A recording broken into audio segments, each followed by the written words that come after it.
се радвам, ако останете приятели във Фейсбук. Пак казвам, само на български се изписва Цветелина и нищо повече, лайквате страничката. И така, сега една хубава песен, която се казва "Българите сме кораби", нали? Да, нещо е такова. Малко се играе и така, и на Чичово хоро също. Една от двете. Let's go!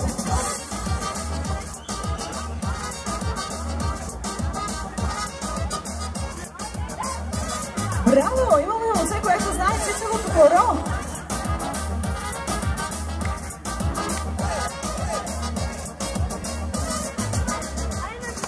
Пак сме най-отпред, всичко е наред, чаша в ръка, с песен на уста.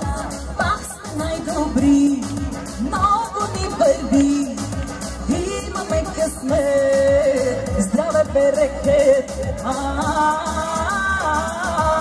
Българите сме кораби, всеки може да се справи, знаем как да оцелем, всяко зло да нас живеем. Може да сме малко диви, точно за това сме живи, и пеем и се смеем, да се веселим в момент. И за всички, които умеят да се веселят, и ни прече слънцето, също както и на мен.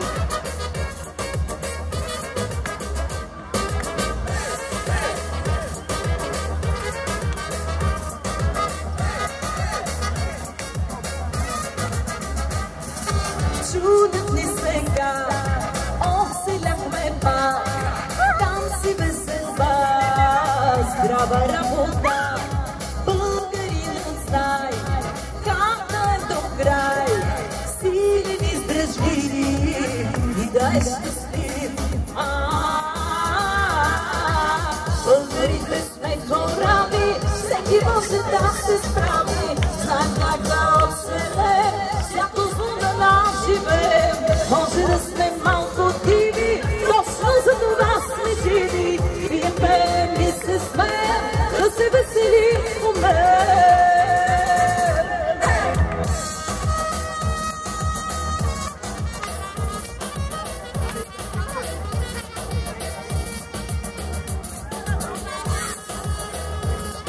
Честит празник още веднъж на всички дечица от Ресурсния център, на всички ваши приятели и гости.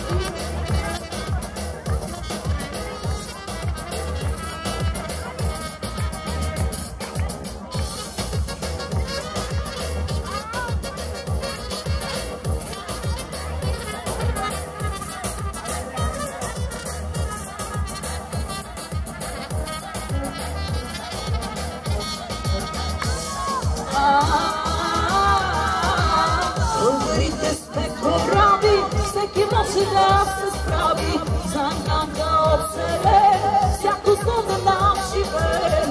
Може да сме малко диви, точно за това сме живи, пием, пеем и се смеем, да се веселим в момент.